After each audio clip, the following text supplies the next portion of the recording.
बिस्मिल्लाहिर्रहमानिर्रहीम। अस्सलामु अलैकुम। I am Shahid Mustafa from channel Khwaja Farid lectures. जैसा कि आप लोग जानते हैं, हम chapter number 7 first year physics का पढ़ रहे हैं, ऑसिलेशन। और आज उस सिलसिले में हम तीसरा टॉपिक स्टार्ट करने वाले हैं। सबसे पहले हमने टॉपिक पढ़ा था पीरियोडिक मोशन, ऑसिलेटरी मोशन के बारे में। फिर जो लास्ट टाइम हमने पढ़ा था वो था हमारे पास सिंपल हार्मोनिक मोशन के, एक ऐसा मोशन जिसके अंदर बॉडी जो है उसकी जो एक्सेलरेशन प्रोड्यूस होने वाली है वो डायरेक्टली प्रोपोर्शनल होती है हमारी डिस्प्लेसमेंट के, और जो हमेशा डायरेक्शन है एक्सेलरेशन की वो टुवर्ड्स द मीन पोजीशन है। ये डेफिनेशन है सिंपल हार्मोनिक मोशन की। तो उसी सिलसिले में सिंपल हार्मोनिक मोशन की जो एग्जांपल्स कल हमने डिस्कस की थी, पहली एग्जांपल थी उसकी हमारे पास motion of a body of mass attached with the spring. फिर हमने इसी तरह मोशन ऑफ प्रोजेक्शन भी पढ़ा था, और फिर motion of the simple pendulum भी पढ़ा था। उस सिलसिले में सबसे पहली जो हमारी एग्जांपल है वो है mass motion of an object of mass m attach with spring. यानी कि हम ये कह रहे हैं कि कोई ऑब्जेक्ट है जिसका मोशन है, वो ऑब्जेक्ट मास m रखता है। अगर उसको स्प्रिंग के साथ अटैच कर दिया जाए तो हमने ये देखना है क्या उसमें जो है सिंपल हार्मोनिक मोशन एग्जिस्ट करेगा या नहीं। सबसे पहले हम कंसीडर करते हैं कि हमारे पास एक ये स्मूथ ट्रैक है और ये हमारे पास ऑब्जेक्ट है जिसका मास m है। और यहां पे अगर एक स्पोर्ट हम लगा दें और यहां पे फिक्स्ड कर दें हम स्प्रिंग को, तो अब अगर इस पे हम फोर्स अप्लाई करें इस ऑब्जेक्ट पे, तो इससे क्या होगा कि अगर हम इस ऑब्जेक्ट पे फोर्स अप्लाई करते हैं और फोर्स अप्लाई करने से ये कंप्रेस्ड हो जाएगा,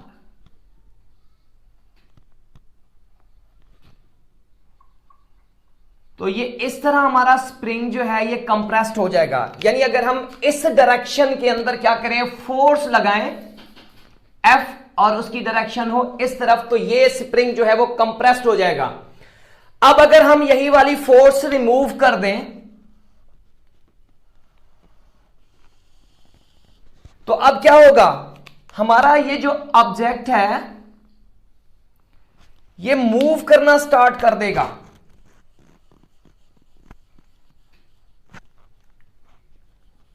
ये ऑब्जेक्ट हमारा मूव करना स्टार्ट कर देगा, ऐसे टू एंड फ्रो वाला मोशन करना स्टार्ट कर देगा। और वो मोशन जो है फोर्स की वजह से होगा, और वो फोर्स रिस्टोरिंग फोर्स होगी जिसकी डायरेक्शन जो है वो अपोजिट होगी। अब मैं थ्योरेटिकल थोड़ा सा मैं आपको यहां पे लिख दूं कि consider an object of mass m which is placed on a smooth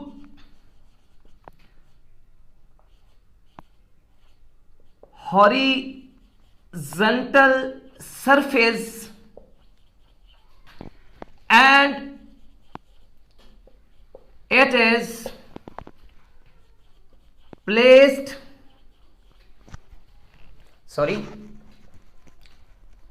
and it is attached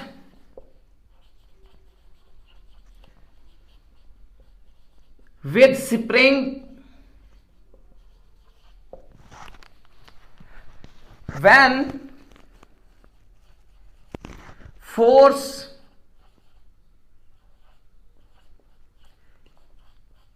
F is applied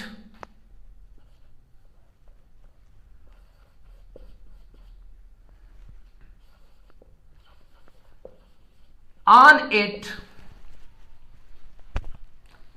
हम कहते हैं कि जब हम फोर्स अप्लाई करेंगे उसके ऊपर तो स्प्रिंग क्या करेगा, spring is compressed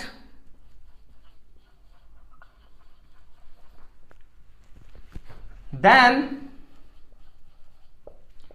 according to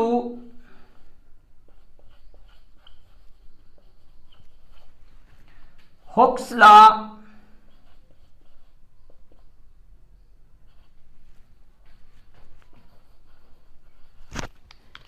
अब जो इक्वेशन बनेगी हमारे पास वो बनेगी F इज इक्वल टू के एक्स। यहां पे x जो है वो डिस्प्लेसमेंट को शो कर रहा है। क्यों? जब हम इस वाले ऑब्जेक्ट पे फोर्स अप्लाई करेंगे तो ये कॉन्ट्रैक्ट करेगा, यानी ये क्या होगा, कंप्रेस्ड होगा। तो वो फोर्स, उसके बाद हम कहते हैं कि उसकी डिस्प्लेसमेंट में कमी आएगी। जब आप रिलैक्स करेंगे, उसे छोड़ेंगे, तो वो क्या करेगा, मोशन करना स्टार्ट कर देगा। तब भी उसकी लेंथ जो है वो इंक्रीज करेगी, डिस्प्लेसमेंट में तब्दीली आएगी। और यहां पे जो है हमारे पास के जो है, वेयर के एज फोर्स कांस्टेंट या spring constant.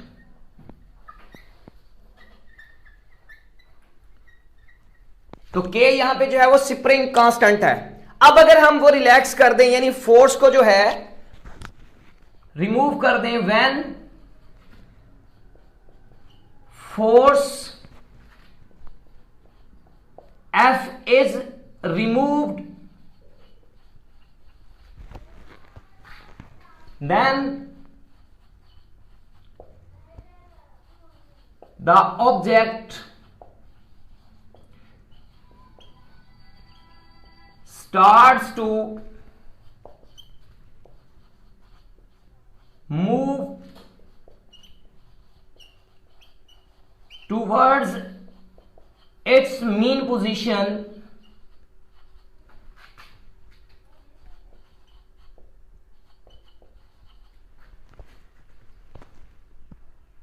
then according to Hooke's law, अब जो हमारे पास इक्वेशन बनेगी वो बनेगी F is equal to minus k x. क्योंकि मैंने कहा था जैसे ही हम क्या करेंगे, फोर्स को रिमूव करेंगे तो उसकी डायरेक्शन जो है फिर क्या हो जाएगी, अपोजिट हो जाएगी। तो ये मेन इक्वेशन है जो हमने आगे इसको इस्तेमाल करना है, क्योंकि हमारा मकसद ही डेरिवेशन करके ये प्रूव करना है कि स्प्रिंग के अंदर क्या हमारे पास सिंपल हार्मोनिक मोशन एग्जिस्ट करेगा या नहीं। तो अब हमारे पास है, इसको इक्वेशन 1 भी बना सकते हैं आप, इक्वेशन 1। अब हम जानते हैं according to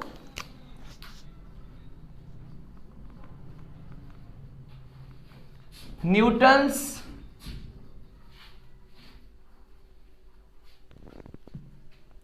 second law of motion,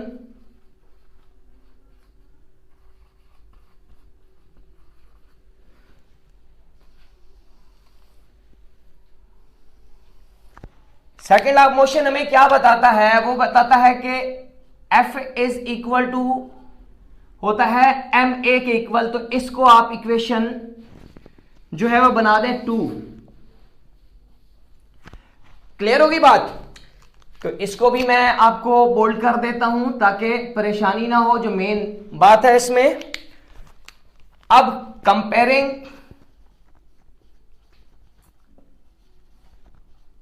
equation 1 and equation 2। अब हमारे पास इक्वेशन 1 जो है आपके सामने लिखी हुई है, वो है हमारे पास F। तो उसकी जगह पे उसकी वैल्यू पुट कर देते हैं, यानी आ जाएगा ma is equal to minus k into x.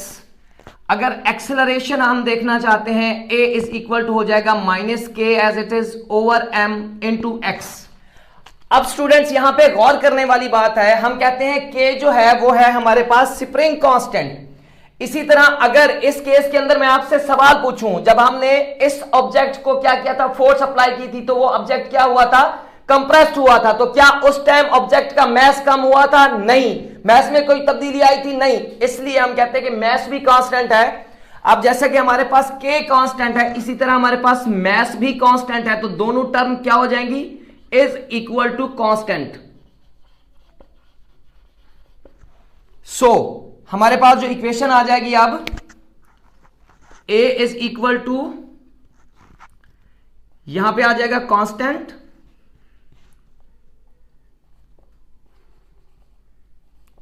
और यहां पे as it is minus into x. अब अगर कांस्टेंट को हम रिमूव करें तो हम जानते हैं कि जब हम कांस्टेंट को रिमूव करते हैं तो कोई प्रोपोर्शनलिटी का साइन लगाते हैं, तो ये हमारे पास आ जाएगा a प्रोपोर्शनलिटी इनटू आ जाएगा x।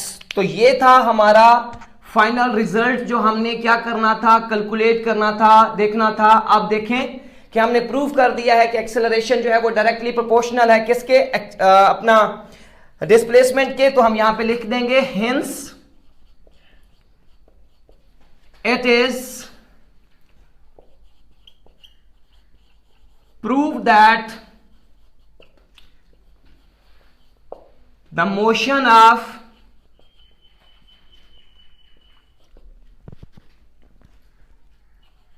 an object of mass m attached with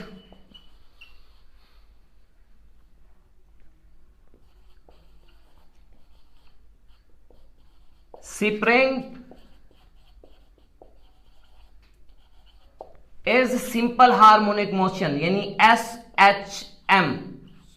तो ये हमने प्रूव करना था और हमने ये प्रूव कर दिया कि हमारे पास जो है ये वाली इक्वेशन, जब हम बात करते हैं motion of an object of mass m attach with spring के साथ, तो हमारे पास जो है ये वाज़ेह तौर पे प्रूफ होके आता है कि ये वाकई ये कंडीशन जो है वो फुलफिल होती है। तो मैं आप सब लोगों से एक रिक्वेस्ट करूंगा कि अभी तक अगर आप लोगों ने हमारा चैनल सब्सक्राइब नहीं किया तो बराए मेहरबानी इस चैनल को सब्सक्राइब करें, इसको लाइक करें। अगर कोई आप इस टॉपिक से या पिछले किसी टॉपिक से कोई क्वेश्चन रिलेटेड है तो वो हमें कमेंट्स बॉक्स में ज़रूर बताइएगा। अपना बहुत ख्याल रखिएगा और हमें दुआओं में याद रखिएगा। अल्लाह हाफ़िज़।